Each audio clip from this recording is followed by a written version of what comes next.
বর্তমানে আমি এখন রয়েছি মালদা ফুলাহার গঙ্গার উপরে।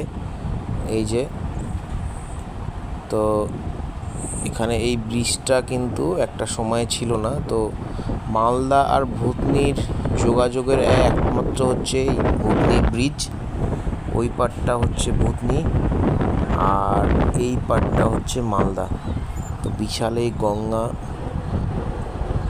এই যে এই দিকটাতে মালদা এবং ওই দিকটাতে রয়েছে ভূতনি।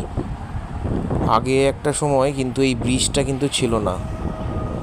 তো যারা এই পার থেকে ওই পারে যেত তাদেরকে কিন্তু নৌকা করে কিংবা স্টিমার অথবা লঞ্চে করে ওই পারে কিন্তু যেতে হতো।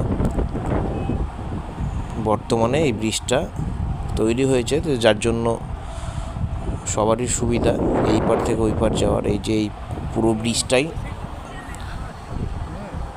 এই ভূতনি যোগাযোগের একমাত্র ব্রিজ।